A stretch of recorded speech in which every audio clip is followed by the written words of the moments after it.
Theodore Robert Bundy, born in 1946, built his life on a foundational lie.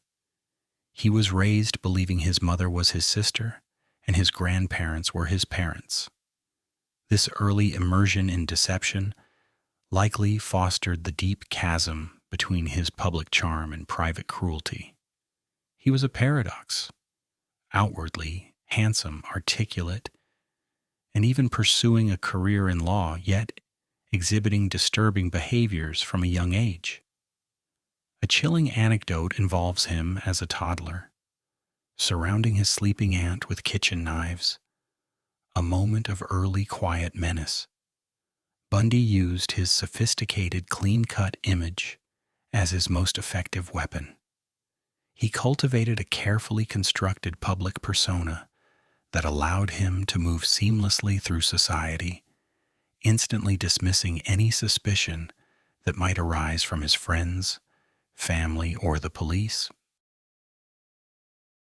The catalyst that shifted Bundy from a disturbed individual to a serial predator is often traced back to his relationship with his college girlfriend, Stephanie Brooks.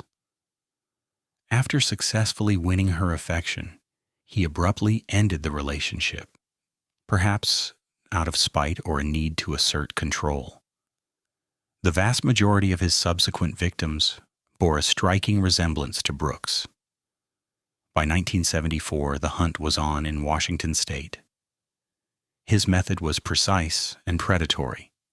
He would feign injury, often with a cast or crutches, to elicit sympathy from young, college-aged women. He would then ask for their help with his brown Volkswagen Beetle, the mobile trap he used to abduct them. Chillingly, for a time, Bundy worked at a crisis hotline and even at the Washington State Department of Emergency Services. This position gave him unfettered access to the very missing persons reports and suspect profiles police were gathering on him. He was literally tracking his own victims and monitoring the investigation.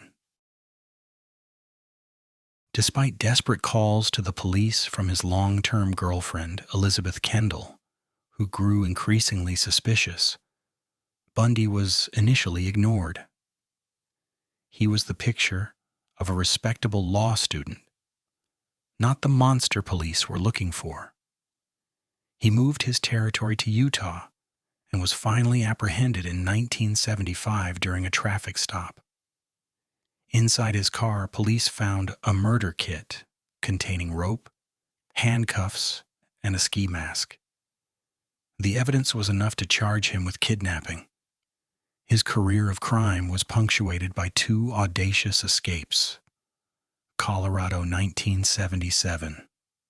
While preparing for trial, Bundy leaped from a second-story law library window. He was on the run for 6 days before being captured.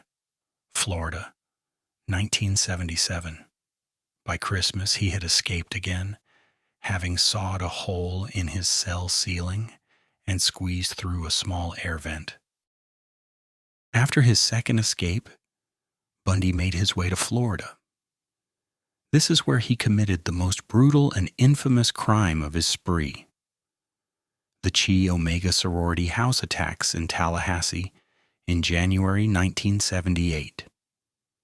In a frenzied attack, he murdered 2 women, Margaret Bowman and Lisa Levy, and violently assaulted 2 others. His reign of terror ended on February 15, 1978, when he was pulled over in a stolen vehicle by a Pensacola police officer. The evidence that finally convicted him in the Chi Omega case was chillingly personal.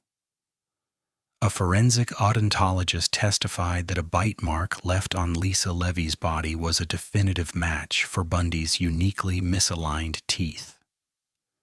Found guilty and sentenced to death, Bundy spent years appealing his case, often confessing to new murders in a calculated effort to delay his execution. On January 24, 1989, Theodore Bundy was executed in the electric chair, ending one of the most chilling chapters in American true crime history.